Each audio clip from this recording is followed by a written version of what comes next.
Why? What is it particularly about the nature of Islam that you feel contacted you?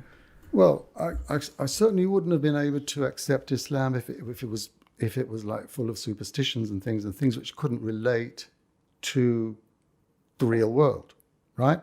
And that, I would say, is the key. Because when I started reading the Qur'an, one of the things that just I woke up to was the Qur'an is full of directives to make you think, not to make you follow rituals, but to make you first of all think.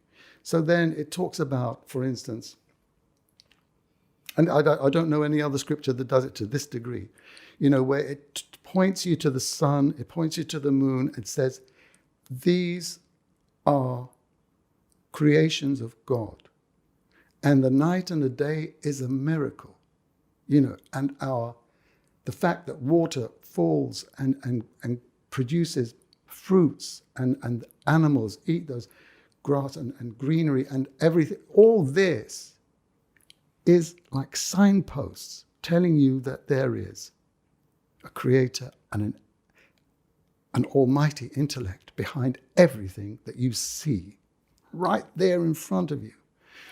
That's very, very important, because it didn't mean I had to, believe some kind of unseen, dogma without having perfect evidence in front of me. And let me just tell you one more thing, because there was this missing part of the story, which was just before I got the Qur'an. I was swimming in Malibu, in kind of, I was like, California there, and I went out for a swim, and there was no one else really swimming that day, so it wasn't clever, and I did that. And then suddenly, wow, I think I'm going to try and make my way back. And of course, at that point, I realized I ain't going to make it. You've got fractions of seconds to decide what to do next. And I didn't have any hesitation.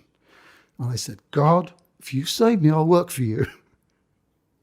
And then a wave came, a small wave, and just took me. And I had everything I needed now to get back.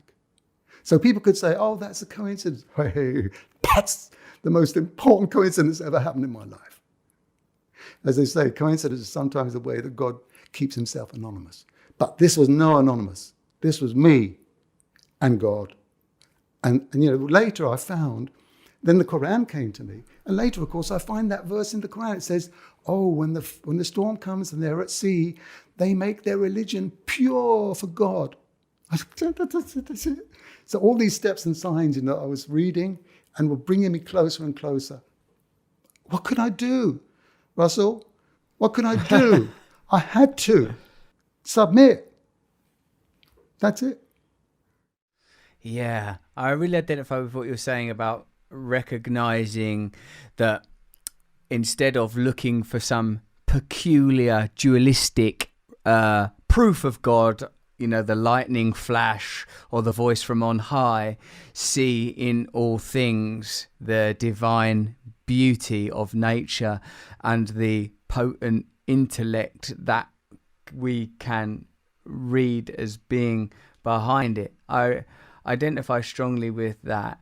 I recognize those moments of terrified communion with God, and I identify too with what you're saying about feeling that God is all, that it seems like you've always had this yearning, this longing to be at one with God. I recognize that as well.